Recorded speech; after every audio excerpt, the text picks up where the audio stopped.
Paz ao coração de todos, esse é o Meditações Diárias, com Euler Oliveira, psicólogo, pedagogo, pastor na Igreja Bíblica Novo Tempo, um momento para se meditar em Deus a partir de si mesmo.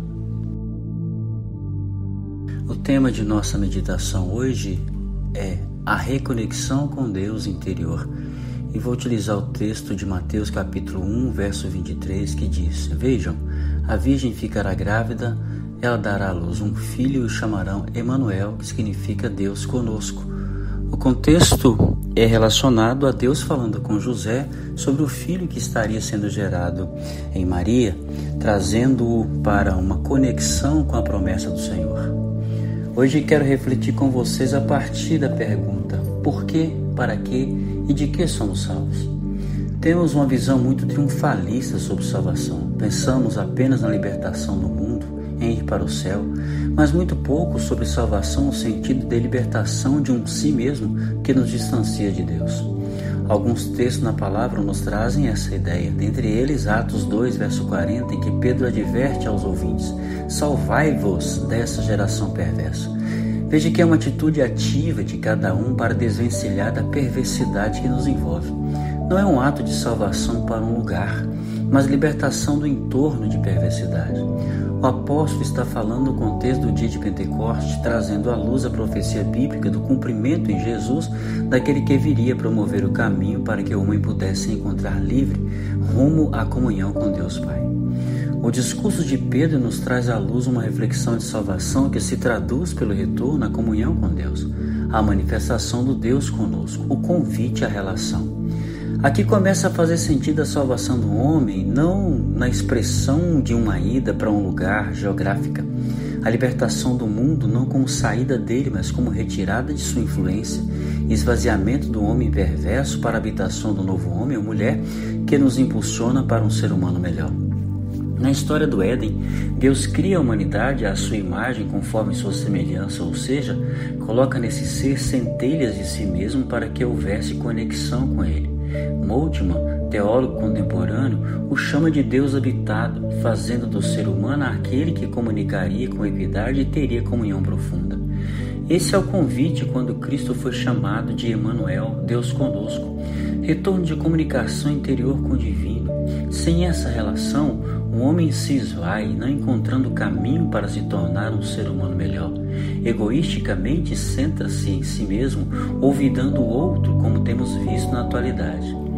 Fazer esse caminho para dentro de si mesmo, rumo ao Deus habitado, não é tão fácil e simples, pois no trajeto nos deparamos com tudo aquilo que foi construído ao longo da existência: dores, traumas, decepções, relações de angústia, até conseguirmos nos limpar completamente para encontrarmos com Deus limpo e puro que está habitado em nós. A ideia que Pedro prega, salvai-vos, passa por este caminho, limpeza do que é perverso em nós, para nos acharmos em Deus. E aí retornamos ao seio do Pai, ao espaço do aconchego, do abraço, do Deus habitado que se perfaz em sua imagem e semelhança em nós, com Deus transcendente restaurando o que Ele sempre planejou, relação de profundidade, o que nos fará alcançar a espiritualidade perfeita. O mais importante nesse texto é o caminho que só pode ser trilhado por nós. É uma revisitação de si, de autoconhecimento ou de reconhecimento em sua interioridade, explanando a Cristo o seu si mesmo. Note que Jesus convidava os homens e mulheres a se expressarem.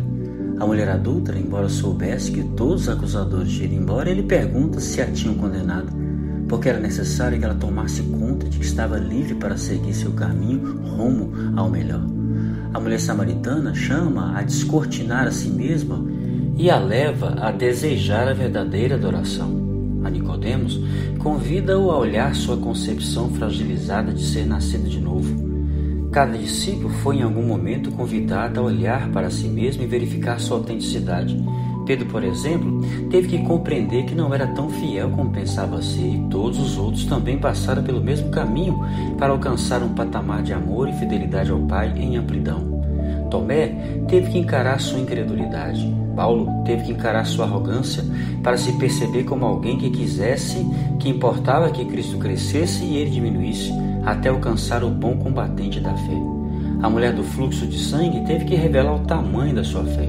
A mulher que a filha estava doente precisou mostrar que não importava se seria tratada como cachorrinha, mas a revelia da visão pejorativa que a sociedade tinha da mesma sabia que mesmo as migalhas caídas da mesa do Senhor seriam suficientes para uma relação de fé. O Deus conosco é um convite ao si mesmo, a se olhar, a buscar seu próprio ser na relação com Deus.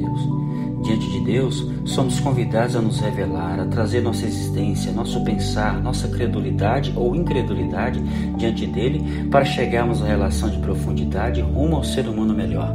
O Deus conosco é um convite de relação pessoal a fim de que cresçamos rumo ao Senhor em sua essência. Deus lhes abençoe, paz ao coração de vocês.